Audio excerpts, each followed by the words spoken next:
Development Podcast for 2021, December 13. As this is a continuation of a development series that started on Patreon, I should probably recap the stuff that I'm working on. First is a 3D game made in the Godot engine. I'd like to say it's basically my idea of what Super Mario RPG 2 would be like, with today's 3D technology, and of course if it were legally distinct.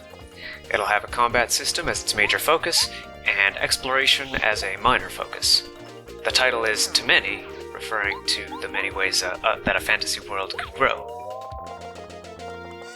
Next is a 2D cooperative arcade game, also made in the Godot game engine. This will harken back to what I call buddy boppers, games like Joe and Mac Returns, Snow Brothers, Buster Brothers. We're calling our game Squish Sisters, and it'll involve beating up slime monsters and making them explode into big colorful splatters. The third project is kind of an overarching project. I'm paying people a tiny amount of money out of my pocket for a tiny amount of their time and effort in helping me out, either helping making these games or in whatever other way they can, and trying to establish some kind of flex-time job-like structure. We have a wage system in place with raises, and we're just looking into ways that it can be improved from here into something closer to a real job. The final project is more of a back burner thing. We're working on a couple of websites, one to serve as a super small scale live streaming site, and another as a dating site that'll eschew the old structures of man seek woman, woman seek man.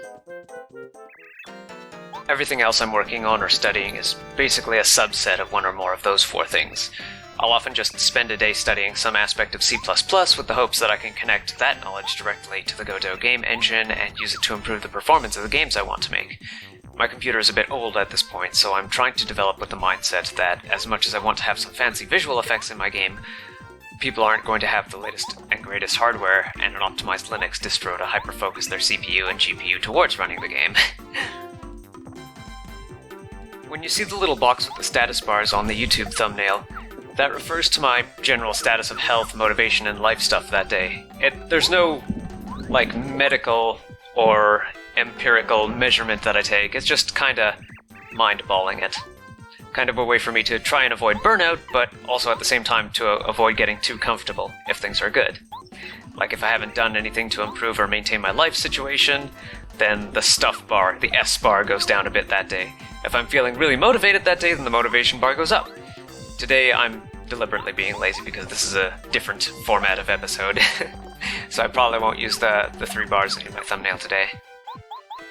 As this was originally a podcast, I'm going to keep this in a format where the visuals and sound are totally separate.